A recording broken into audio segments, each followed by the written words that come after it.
You may think the AI art is some invincible force, but that's before you learn this. And while you watch me paint this today, I'm gonna let you in on some unexpected and honestly disastrous side effects that came about from AI image gen. Because all of these are helping this tech implode like it rightfully deserves. Now to start this one off, I want you to be grateful that you were born into this time in art right now, because many of you probably feel like this is the worst time, right? What AI image gen companies expected was that everybody would just drink from the teats, would just totally accept everything, would just completely embrace everything that they were pushing out without any thought or question, that there would be absolute dominance across all creatives and across all industries and across every company in every single platform.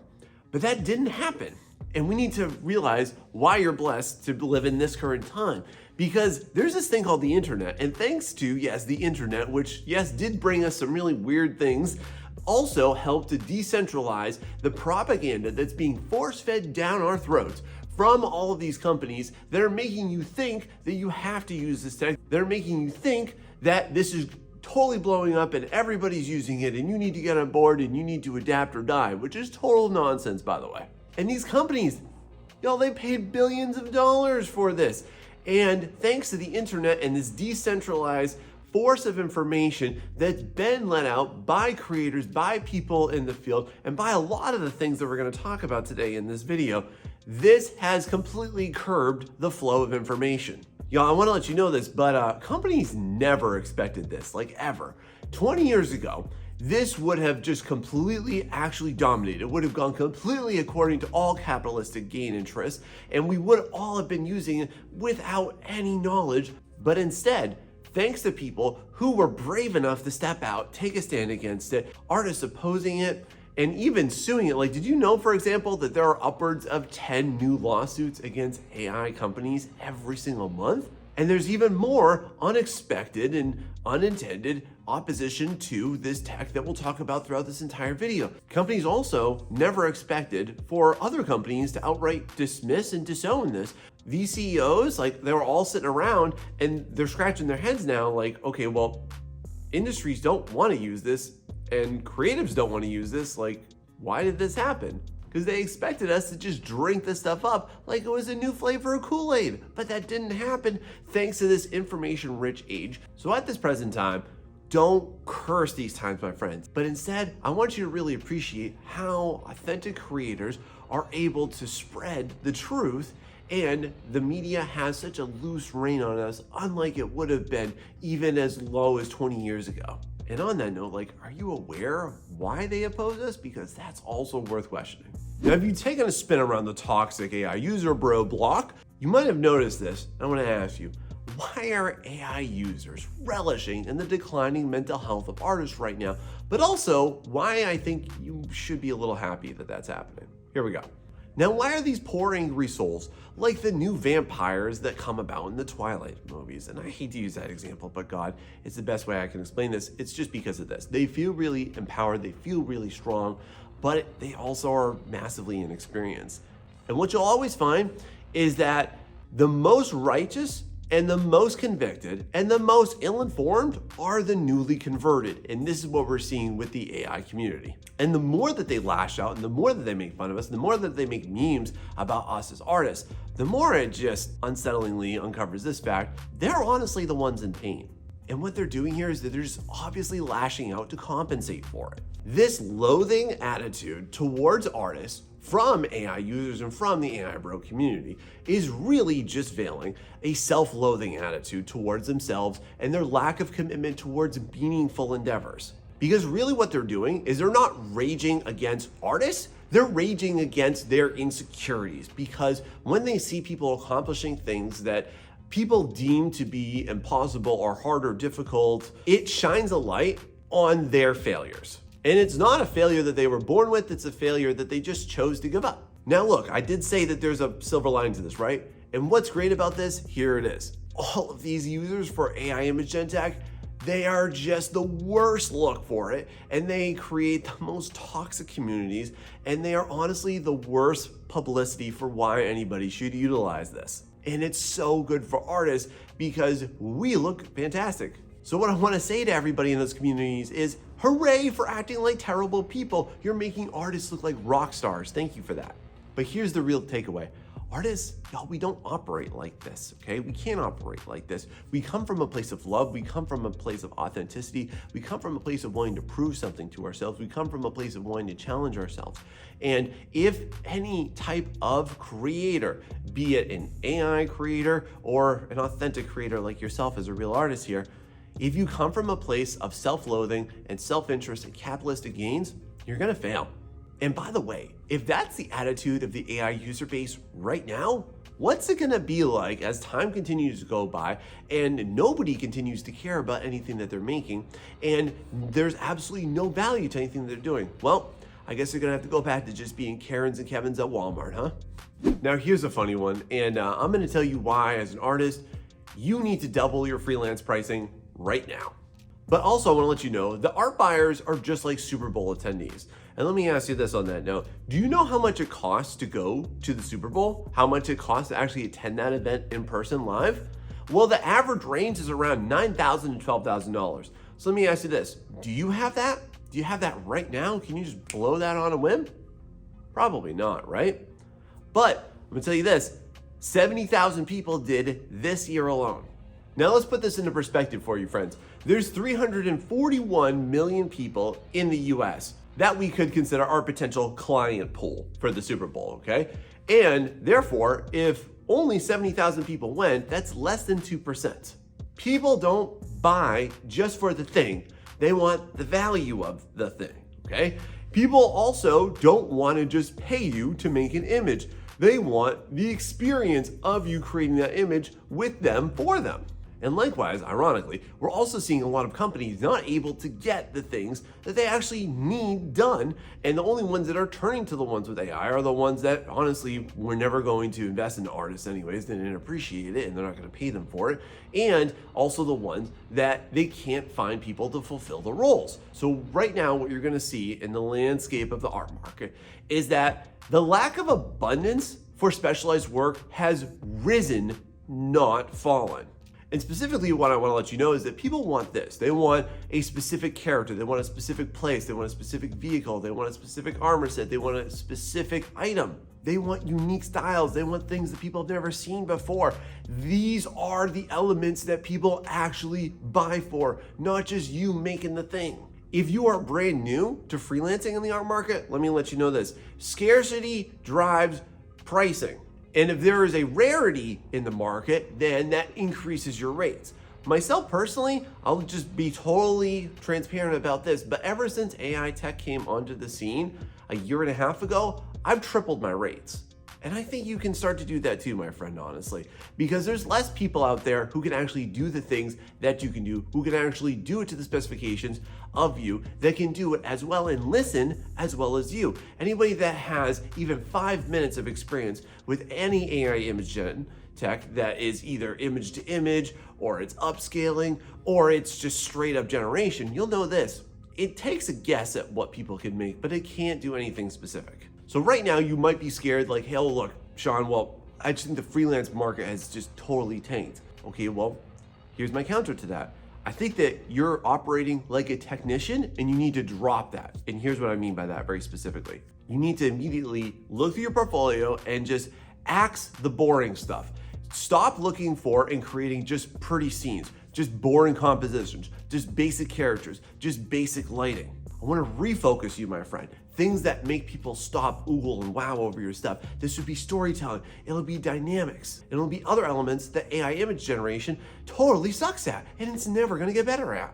Like for example, like splash art, they have a huge leg up. Like AI will never do splash art. It's way too complex. It requires too much human brain involvement. My greatest advice for all artists here is that the way that you're gonna stand out is by doing things that other artists don't do and won't do. Because we are currently entering an age of artistic value out of just artistic rendering value.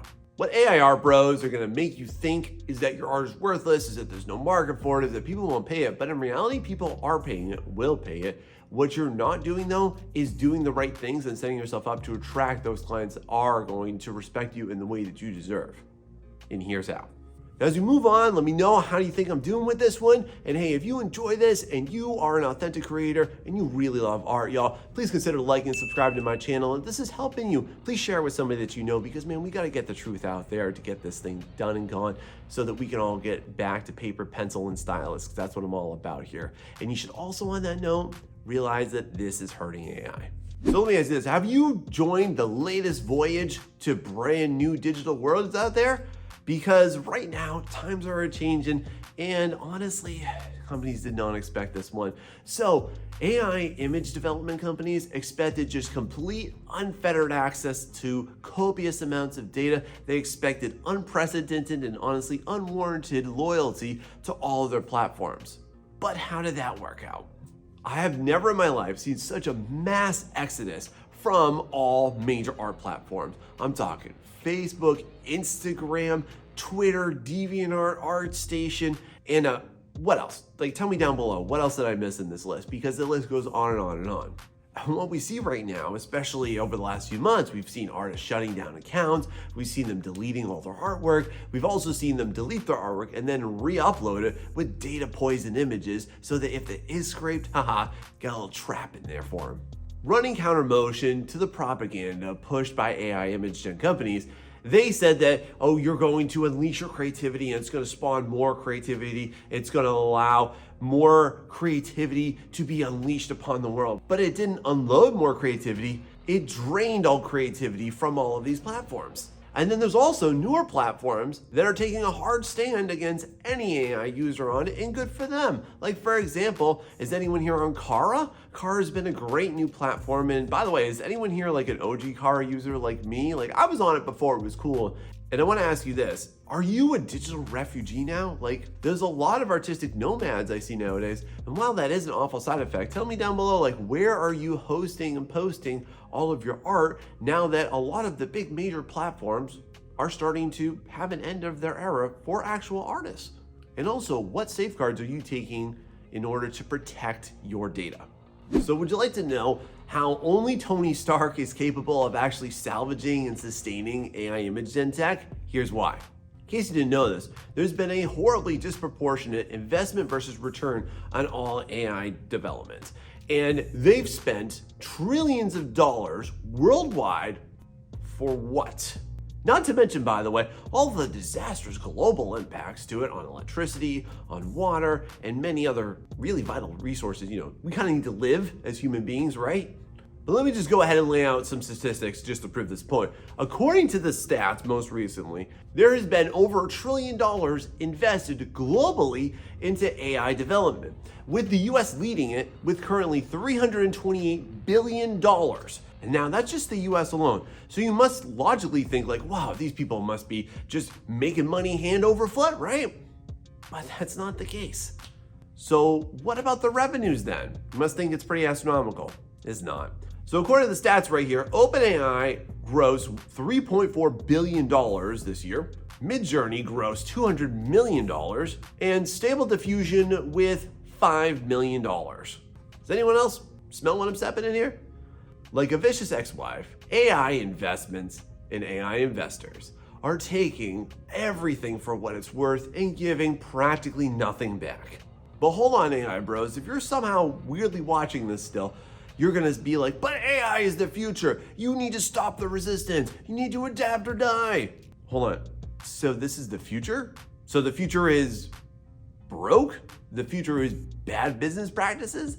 Wow, yeah, that sounds like an exciting time to live and be a creator. Oh wait, that's unsustainable. Now this next one you're actually gonna like, and it's actually a really positive side effect that I've noticed here. But let me ask you, like, have you noticed how many people have actually had the opposite reaction to AI image gen? Like, have you noticed, by the way, that there are actually people who are now getting back into their art? It's a really curious phenomenon, but it's also a really encouraging one. What I've noticed ever since this tech came out is that there have been people that have let their artwork, let their creativity stay dormant, and then this somehow reignited their passion for it. And as a great side effect is that people are now wanting to launch back into being an authentic creator. Because let's be honest, when you get an image that is not the product of your own effort, you know this, whether or not you want to admit it or not, but it's not a real result. It's not a real effort. It's not a real accomplishment, and nobody really values it, nor will they ever value it. And that's just because you don't get a sustained feeling of accomplishment, and that's what the users are experiencing. And then at the end of that, users start to look for, okay, well, I kind of like this thing, but I want to do it myself. And then they start to look for other avenues for which they can authentically become a creator. AI image gen techs never ever thought that this would happen.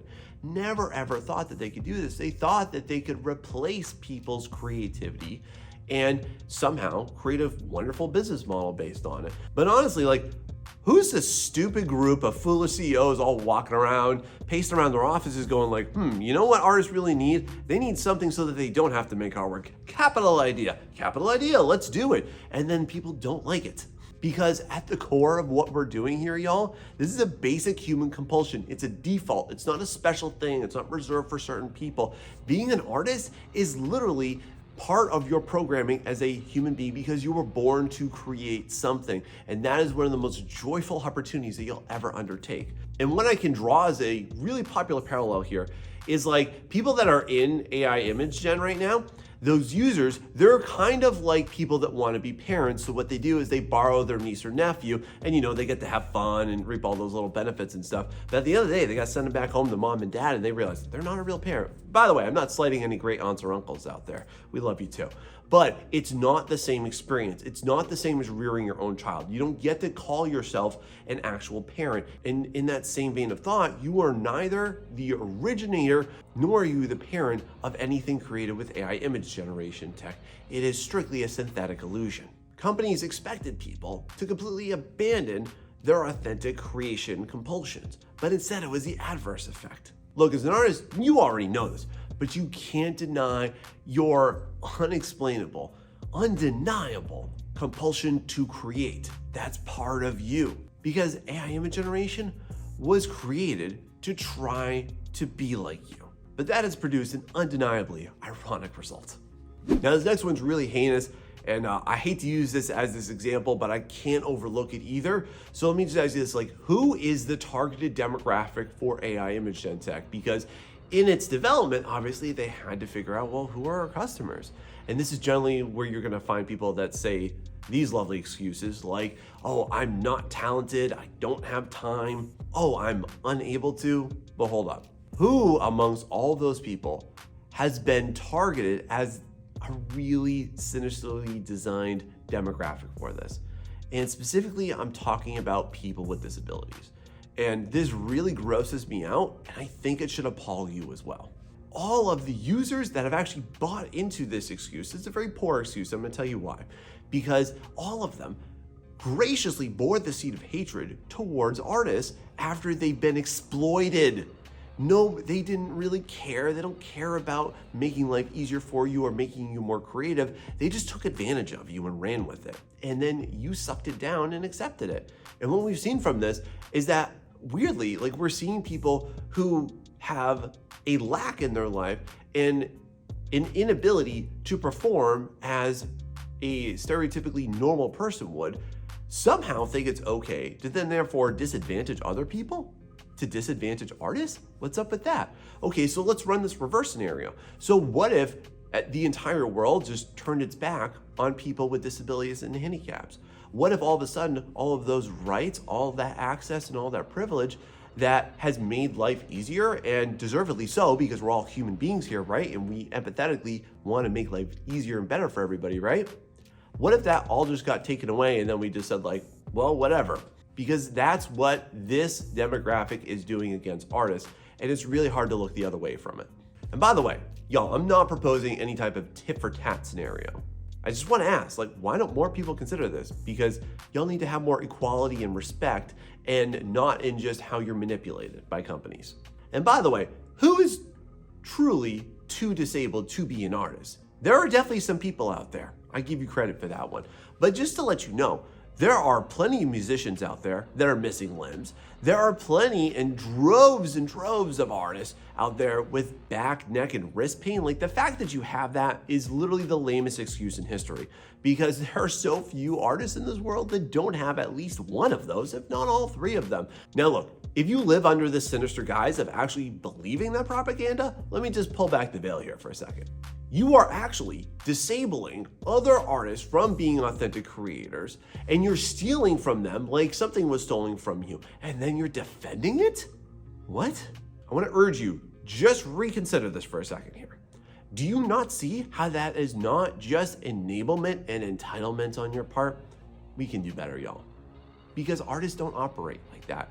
We don't take from others in a mean, manipulative, and in a way that is destructive to other people. We create in order to give it, not to take it for ourselves.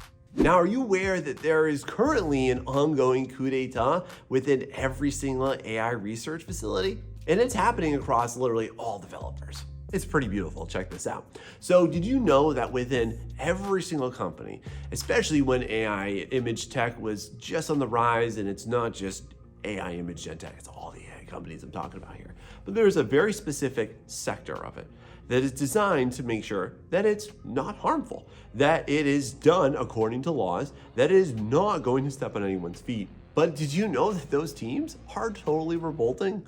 Now imagine, what if in the company that you work for, what if HR just spilled all the beans, just completely spilled the tea of everything that was going on at all the corrupt levels of it? That would be pretty disastrous for the overall publicity of that company, wouldn't it? That's what's happening. We're seeing all AI ethicists are coming out and speaking out against it. There's not a single AI ethicist I have seen across any major outlet, being either the media or on YouTube or on the free internet, that is actually supporting this. There's also, by the way, loads of people in engineering that are coming out and saying that this product, it doesn't make sense, that it's not sustainable, that it's not that great, that it's severely capped and it's limiting. But most importantly, it's completely harmful to everybody. But hold on, wasn't AI image gen tech to democratize art? Well, great job you did there, because now you just allowed everybody to be screwed over democratically. Isn't that beautiful, right? But no, wait, that's actually not a good thing, and they're spilling the beans about it. And look, the more that this happens, the more that it's going to be a bad look for companies, because they are going to want to distance themselves from this, because they're not going to want that bad publicity. If you don't believe me on this, look, just take a look at it like this. Take a look at people that have canceled others. Take a look at maybe somebody that did something heinous against a presidential nominee or a presidential candidate. Take a look at people that have been canceled for all these horrendous crimes against like people of different color. This is what will happen to these AI image gen companies, and they never saw it coming because it's literally rotting from the inside. Now, I'm really excited to say this one because I want to let you know why one of my greatest predictions from over a year ago has completely come to light, and I want to let you know this. Did you know that there is a growing list of AI saboteurs out there? Isn't that great? I love that. And I want to let you know too why I think you also need to take up sword and shield against this tech, and here's why. So over a year ago, I made a video about why I think AI art is dying, and I'm gonna say and hold my ground to this day that all of those predictions are coming true, especially when it comes to the effect of anti-AI software. And boy howdy, I did not expect it to be at what it is today already, even right now. And it's great, I love that. And I wanna make a further prediction now to elaborate upon that. So I think that anti-AI tech is going to be a blossoming new field of research. And it's going to follow a similar suit of what we've seen across the board with other things. Obviously, these gross abuses of AI developers, scraping data indiscriminately, taking from every single platform that they can. And then, obviously, all of those users, they feel violated. Like, for example, the fact that Meta just took all of Facebook's pictures of like children and weddings and all of these really terrific moments you've had, and now you're all part of that data set? That's a gross infraction. That's unethical. I don't care how you spin it or what user agreement you agreed to. Like, nobody agreed to be part of this glutton machine. And that pisses people off, and it rightfully makes people feel like they've been violated. And so there's going to be a big push for data security against data scraping. And right now, what are we seeing right now, okay? So we had Glaze back when I made that video a year ago. Now we also have Nightshade, which is the best version of what we can do, because if you're you're not aware of, what that does is actually poisons the data. So if it's scraped, and let's say you have a picture of a cow, it turns it into a car, something to that effect, okay? And if you're not already doing this, I'm gonna advise you, I think that you should start to do both, because it's something that I'm starting to do right now. Because again, with us all being digital nomads, the only reason why we're not posting is because we're afraid that it's going to be taken. But honestly, like, if I can kind of Trojan horse my way into posting it, and then if anybody takes it or they find a nice little ugly surprise in it, hey, that's a win for us too. But inevitably what's gonna happen is just like when viruses first came onto the scene, when everybody first got computers and then hackers figured out how to steal data and how to take over your system and how to steal all your personal information, it's no different. This is the same thing. It's just gonna be like there's a new VPN or some sort that's going to allow you to keep your data completely to yourself, and then if anybody tries to take it, then it's gonna be blocked from it. This is what I predict is gonna happen definitely over the next year or two, because rightfully so, everybody on the planet, artists or not, should feel violated by these companies that have unrightfully and unapologetically stolen everybody's data for selfish capitalistic gains, and we've given absolutely no consent for it. Watch, it's gonna happen. Now, this is gonna be a really controversial stance, and it's something that I've been saying for well over a year now, and I'm just gonna say it right now, but AI companies never expected that they would peak performance after the first 8 months. Largely, when you take a look at all AI image gen tech, it has not made a very substantial growth or development at all. In fact, what they're trying to do, honestly, is just continuously push something new and just add like a little less than 1% of an upgrade to everything. But there's actually nothing new, and it makes sense because why? They already scraped all the best artists. They already scraped all the most popular artworks out there. They already scraped it from the top series and the top franchises. So therefore, it can't predict the future like AI bros think that it somehow can, but it relies instead on artists doing the things that we were previously doing. But obviously, we're not doing that. And because of that, y'all, I wanna let you know, AI art is crumbling. And I made an entire video about it right here, so go check it out and learn the truth. Thanks so much. See you next time.